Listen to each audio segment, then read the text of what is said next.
Ico and Shadow of the Colossus are two of the most well-known and beloved video games.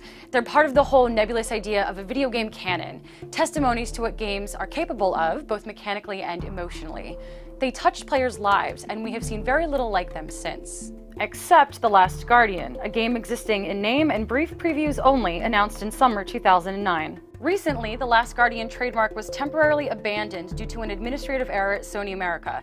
This is the second time Sony has let the trademark expire. The United States Patent and Trademark Office sent a notice in July 2013 stating the trademark needed renewal and the call went unanswered. But the trademark was renewed within hours of the abandonment, and a Sony representative told GameSpot that yes, The Last Guardian was still in development.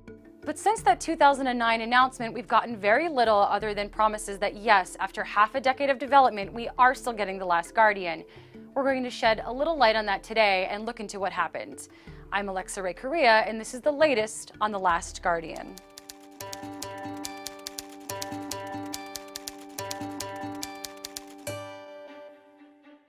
Back in October 2005, Ico and Shadow of the Colossus director Fumito Ueda revealed that he was working on a new project for Sony's then newest console, the PlayStation 3. And at the 2009 Electronic Entertainment Expo, Team Ico and Sony formally announced The Last Guardian, an action-adventure puzzle hybrid game that seemed to incorporate elements of both Ueda's previous games. The Last Guardian is about a young boy, a bird and cat-like creature, and their burgeoning emotional connection. At least that's according to the first announcements. The year following its release, at the 2010 Tokyo Game Show, Sony announced the game would launch for PlayStation 3 in the 2011 holiday season. But in April 2011, Sony delayed The Last Guardian, pulling its holiday release window and replacing it with a TBA. At the time, Ueda said in a statement, quote, "To provide more challenging and better quality of content to users and to fulfill Sony first-party studios' obligations, I decided to postpone its release timing." According to some sources, the game was far from done at this time, necessitating the delay.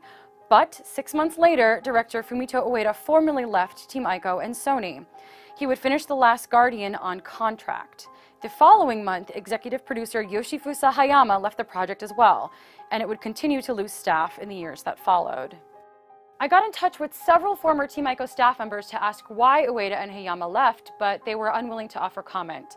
Cancellation rumors cropped up, and as if to fuel them, retailer GameStop suddenly canceled all customer pre-orders for The Last Guardian in fall 2011. Sony representatives stepped in to say the game had not been canceled. GameStop dropping pre-orders was just a blip in their system, just another bit of policy.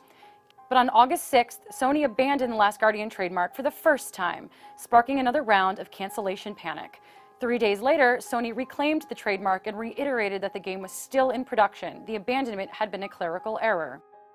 In mid-2012, Sony began introducing the PlayStation 4 hardware to select developers in earnest. It was around this time some of Sony's first-party studios began committing to and ramping up their own PS4 projects. Based on the information we have, it could have been here or in late 2011 that talks at Sony Japan studio turned towards bringing The Last Guardian to PS4. This would explain 3 more years of delay without new visuals, as the studio rebooted the project for the new console generation. After the 2012 Tokyo Game Show, Kotaku published an interview with an anonymous Sony developer who claimed The Last Guardian was a very ambitious project and had been announced far too early. According to the developer, quote, "I give you my word that it exists. We are working on it. There are lots of pieces to the puzzle. It's a matter of getting them to fit together." On February 20th, 2013, Sony formally announced the PlayStation 4 to the public during a press conference in New York City. Among the dozens of announcements from developers making new games for the system, The Last Guardian was oddly absent.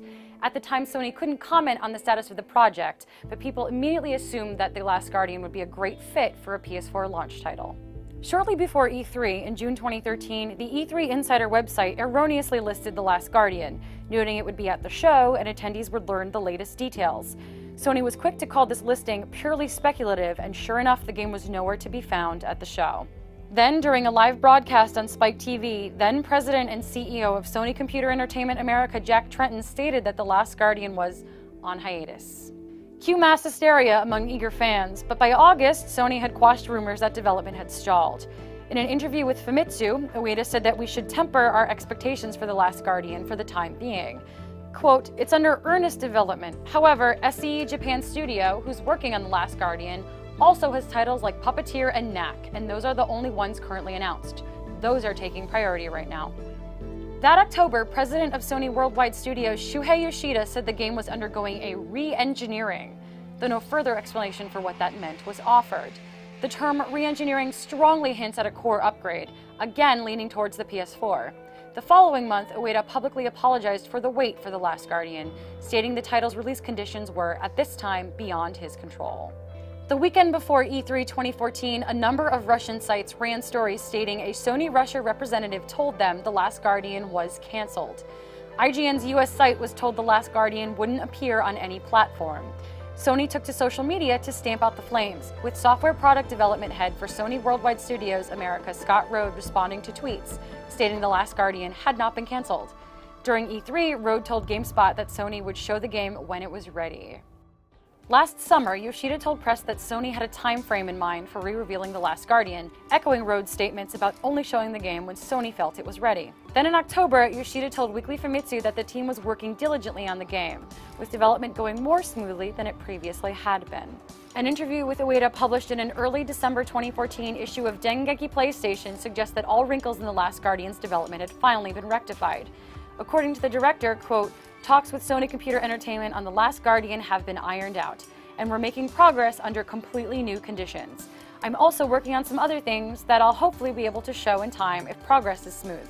These completely new conditions likely mean a transition to developing The Last Guardian for PlayStation 4, as Sony has been focused on its newest platform. It seems unlikely that the game would come to both PS3 and PS4, given most of Sony's recent first-party titles, including infamous Second Son, The Order 1886, and Bloodborne, are only available on the newer console. So, what's the latest on The Last Guardian?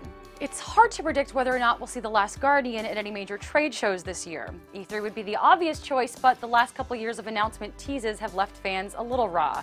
Another possible scenario is a re-reveal at the Tokyo Game Show, but given the love for Ico and Shadow of the Colossus in the West, it's not hard that Sony would want to honor those fans with a big celebratory E3 announcement. That's all we have on The Last Guardian. For more news, stay tuned to GameSpot.com. I'm Alexa Ray Correa, and thanks for watching.